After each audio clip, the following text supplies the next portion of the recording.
Hi, this is Teacher Jennifer from U.S. Citizenship Podcast. After a long hiatus, I'm back with Dr. Patricia Hernandez. Today, we're going to be talking about the Interagency Strategy for Promoting Naturalization. This was a report released on July 2nd, 2021. You can find the report and most of the links at uscis.gov/promoting naturalization, but we will be including these links in our show notes. Let's get started. One of the things that did come out on July the 2nd, the Friday before 4th of July, was a report from the Biden administration announcing an interagency strategy for promoting naturalization, follow-up to his February 2nd executive order on restoring faith in our legal immigration systems, strengthening integration and inclusion efforts for new Americans. And it's involved with most of the cabinet secretaries. But what we would like to do is take a look at one of the program, the Naturalization Working Group, and we'll take a quick look at the follow-up to Naturalization's Policy Fact Sheet. So let's take a look at this report. Always very nice to see a beautiful picture like this. Oh, yeah. During a naturalization ceremony, and we're looking forward to having large naturalization ceremonies like this. Most of my students still report that they're doing individual naturalization ceremonies, and they're doing them with their masks on. In Los Angeles, we're outside, and they just run. So 10, boom, boom, boom, boom, boom, boom, boom. So when you have your interview on Tuesday, or earlier in the week, and 2 or 3 days later, you're called to the interview. That's how we do it in Los Angeles. Well, they have a really nice plaza by the federal building. So could you read this excerpt from the executive order, please? Certainly. Our nation is enriched socially and economically by the presence of immigrants, and we celebrate with them as they take the important step of becoming United States citizens. The federal government should develop welcoming strategies that promote integration, inclusion, and citizenship, and it should embrace the full participation of the newest Americans in our democracy. Really, really lovely. Yeah, it's great to see pro-immigrant rhetoric out there. Yes, oh my. So they're doing a reference again to the February 2nd executive order, and they're talking about one of the goals and the outcome. Number 1, raising awareness of the importance of citizenship. Can you go with number 2? Sure. Promoting civic integration and inclusion. Providing immigrants with opportunities and tools to become fully engaged citizens. Building community capacity to prepare immigrants for citizenship. Eliminating sources of fear and other barriers that prevent individuals from accessing available naturalization services. And advancing and ensuring equity throughout the citizenship and naturalization processes, including on the basis of race, disability, language access, national origin, gender identity, and sexual orientation, and providing support to the traditionally underserved communities. So this is really great to see this. Do you have any comments? I want to stress number 4, building community capacity. You and I we work at the community level, and we want to really encourage people to access their community so that they can have access to programs to help prepare students for citizenship. I really appreciate this one, eliminating sources of fear and other barriers, because a lot of our students are living in mixed status families, so they don't go for naturalization because maybe it might identify other people who are not documented in their households. I think there was a lot of fear, especially when the citizenship question on the census. So we did really see not only a stagnation in people who were applying for citizenship, but there was great delays in actually processing the applications because of COVID-19 and other policies. So I'm really happy to see this one. Jennifer. This is great because these are all important outcomes that we all want. Yes. how they're going to go after the critical elements.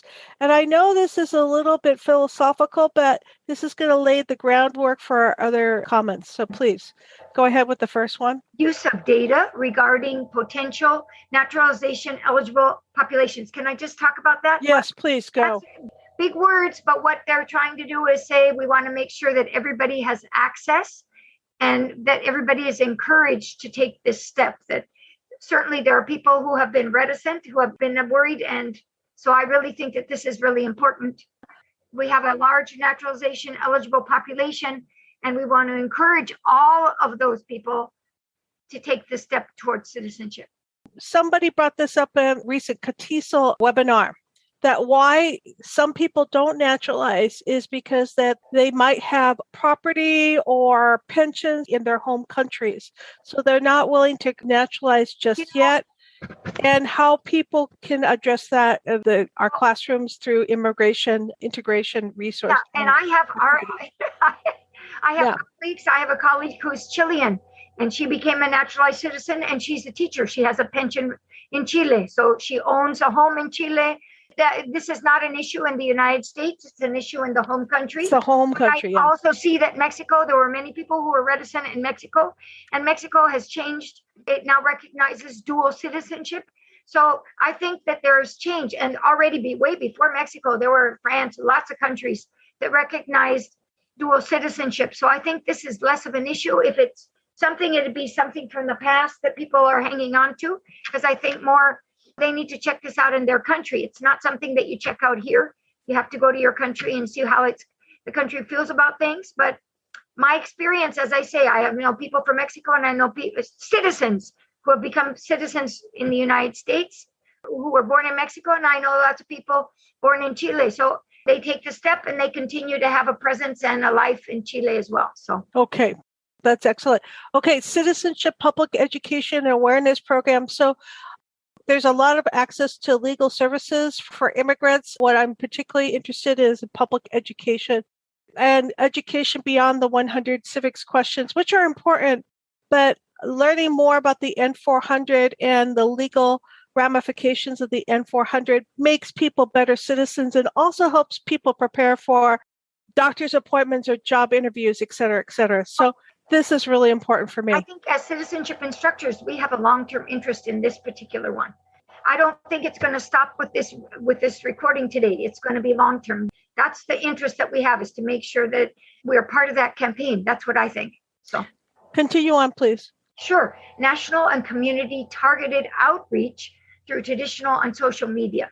Are you on Facebook or any social media? I'm old, so no, I am not. I am old too, but I am on a lot of social media. I don't post that much, but USCIS has really upped their presence. They're really good on Instagram because they're showing wonderful pictures of new American citizens.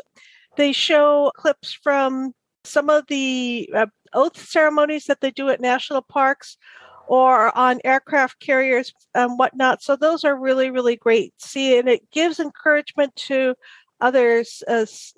So it's good to learn about the latest policies via Twitter, and they really come together on Facebook. And also they have social media accounts in Spanish as well. And I would love to see them in Chinese and Vietnamese and other languages.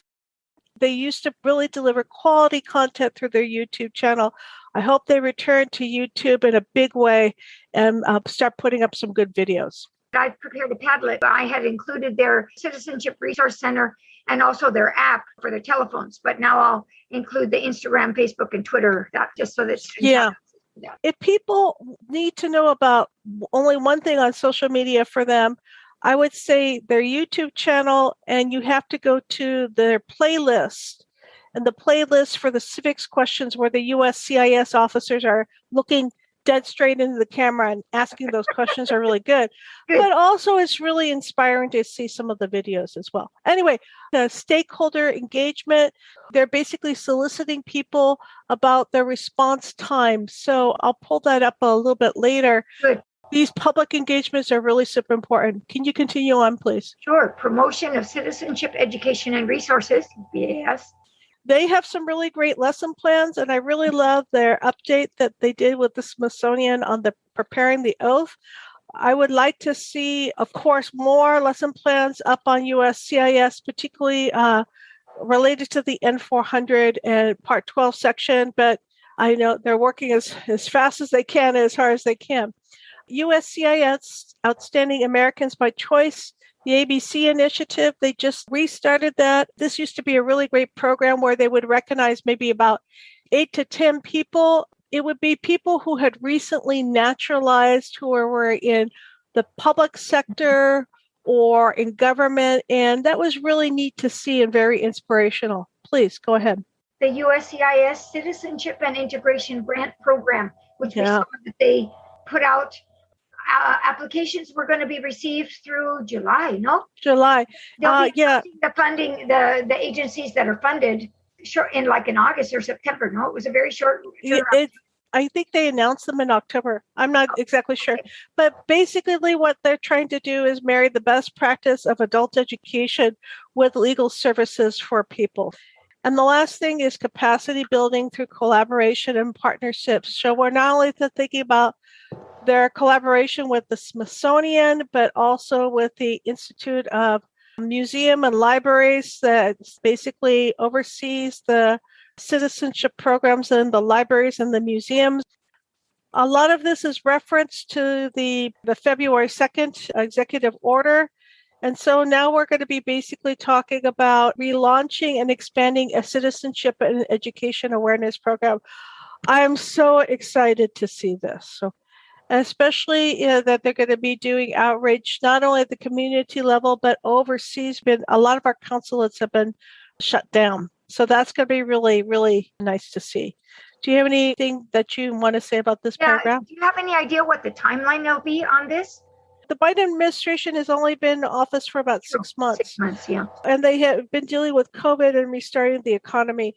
And plus, they're hiring like crazy. So if you just became a citizen, go to usajobs.gov and do a search under USCIS, apply for citizenship, or even looking at the Department of Education, or even look at the State Department.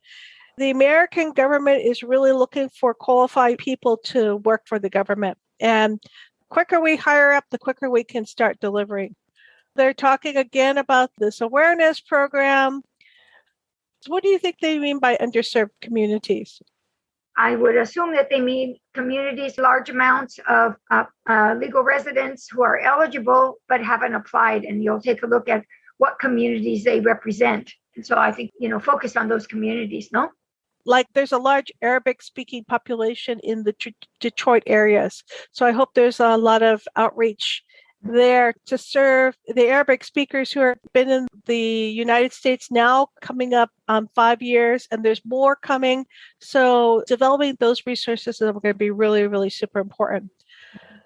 Social media, I can't say enough about this kind of stuff, especially Constitution Day. So Constitution Day is September the 17th. Mm-hmm. It's actually Constitution Day and Citizenship Day. Originally, it was really celebrated by the National Constitution Center, but since then it's really taken off and adopted by many government agencies. And so I really like to celebrate this because it's probably about 4 weeks into our program in adult education in Milpitas.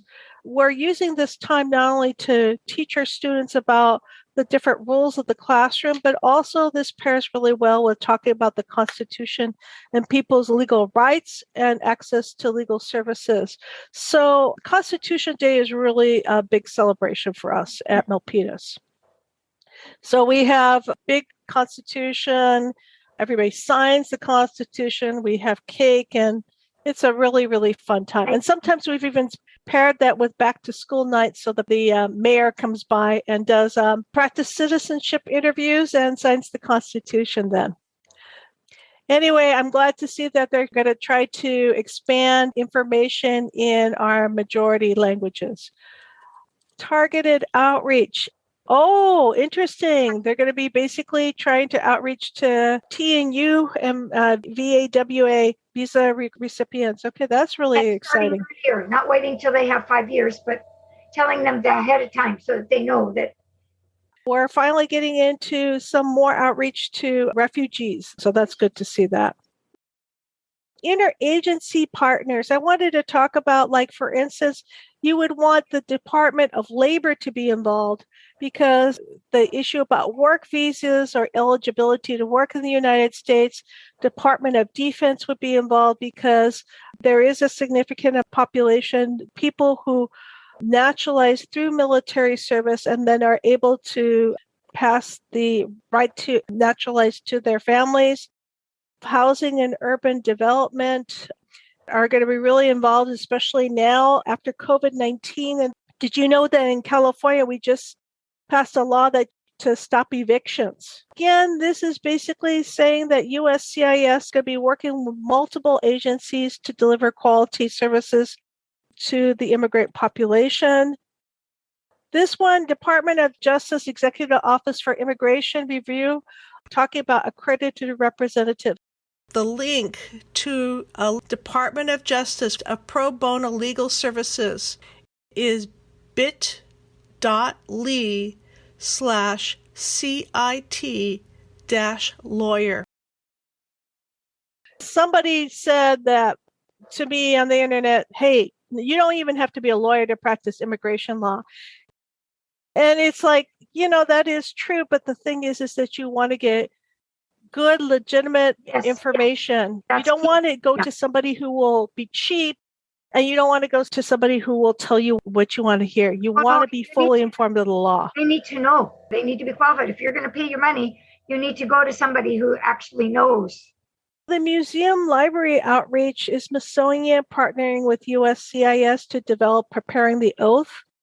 And those are like video for every one of the civics questions. But a lot of times for special celebrations, they have oath ceremonies in libraries and museums on special occasions. And so that's really important. So people come to libraries to get initial information about citizenship. They may return to the library to take citizenship classes, and then coming back to the library one more time for the oath ceremony has been really neat. So I know that there has been oath ceremonies down in Los Angeles, the main library down there. Have you participated in anything like that? No, I haven't heard about any of those. The libraries have been closed. But I know that you're teaching in the library, but you're doing it through your school district. Is that correct? Yeah, but even the libraries, when they wanted to read, we're talking about the next year, it's not going to be right away. Access in person is not going to be right away. They have not. It'll be more likely the fall. Right. October.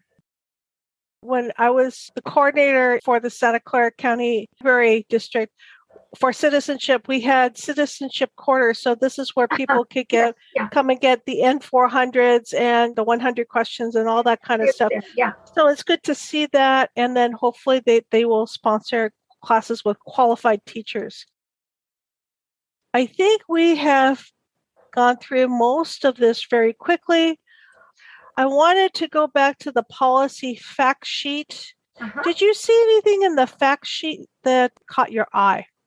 Mostly it goes through the recent changes, like reverting back to the 2008 citizenship test. That was really, really, really super important for us. Veterans residing outside the United States during naturalization. Recently, one of my former students shared with me that he was naturalized when he was serving in Afghanistan. Then his family was immediately able to apply for naturalization. It was very important for him. Again, they're going to talk about citizenship integration. They're going to be sharing a lot of money, $10 million in grants, and they're going to really spread that wealth around.